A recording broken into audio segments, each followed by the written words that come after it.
கும்பராசி அப்படிங்கிற போதே நம்ம பார்ப்போம், கும்பம் குடத்துலக்குள்ளே என்ன இருக்குதுன்னு யாருக்குங்க தெரியும். அப்படி மாதிரி இந்த கும்பராசிக்காரரை புரிஞ்சுக்கிறதே கொஞ்சம் கஷ்டமாக இருக்கும்.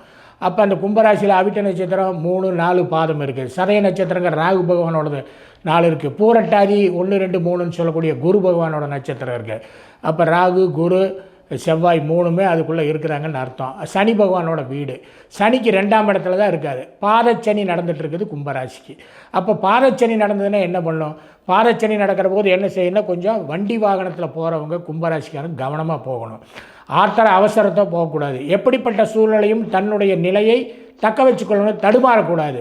பொறுமையாக இது பண்ணணும். ஏதாவது ஒரு செய்தியை கேட்டோன்னா உடனே பதற்றப்பட்டு தாம் தூம்னு இறங்கிடக்கூடாது. அதை நிறுத்தி நிதானப்படுத்தி பார்க்கணும். பதறாத காரியம் செதறாதுன்னு சொல்கிற மாதிரி அதில் கொஞ்சம் கவனம் வேணும்.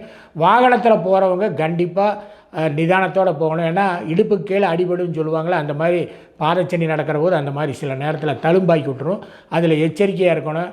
வீம்புக்காக மற்றவங்களுக்காக வாகனம் ஓட்டுறதெல்லாம் இந்த வயசு பசங்க தவிர்த்துக்கணும்.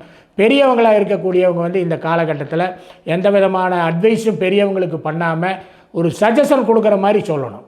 தன்னோட மகனுக்கோ மகளுக்கோ ஏதாவது யோசனை சொல்கிற மாதிரி சொன்னாங்கன்னா கேட்பாங்களோடைய கண்டிஷன் போடுறது, இது இப்படி பண்ண அப்படி பண்ண அதிகாரம் பண்ணுறதெல்லாம் தவிர்த்துட்டு இப்படி பண்ணால் நல்லா இருக்கும்பா, பார்த்து பண்ணுப்பா, உனக்கு தெரியாதுதா அப்படிங்கிறத சொல்லணும்.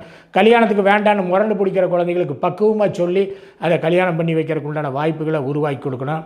காதலிச்சுட்டு இருக்க பொண்ணு பையன் ஏதாவதுன்னா அது என்னென்னு கேட்டு அதுக்குண்டான சொல்யூஷன் என்னவோ அதை கொடுக்கறதுக்கு உண்டான முயற்சியில் இந்த கும்பராசிக்காரங்க இந்த வருஷம் ஈடுபட்டாங்கன்னா ரொம்ப நல்லது. 12 ராசிகளுக்கு உண்டான பொது பலன்களை நான் தெளிவாக உங்களுக்கு சொன்னேன். மேசம் முதல் மீனம் வரை இருக்கிற 12 ராசிக்காரங்க எப்படி இருப்பாங்க, எப்படி நடந்துக்கணும் டிசம்பர் மாதம் அப்படிங்கிறதைய நான் தெளிவாக சொன்னேன். இது ஒரு பொது பலன், பொதுவான பலன். இந்த ராசிக்காரங்களுக்கு இப்படி இருக்குது அப்படிங்கிற பொதுவான பலன். ஆனால் ஒவ்வொருவருடைய தனிப்பட்ட ஜாதகத்துக்குன்னு பலன் இருக்குது. அதுதான் என்றைக்குமே சரியான பலனாக இருக்கும்.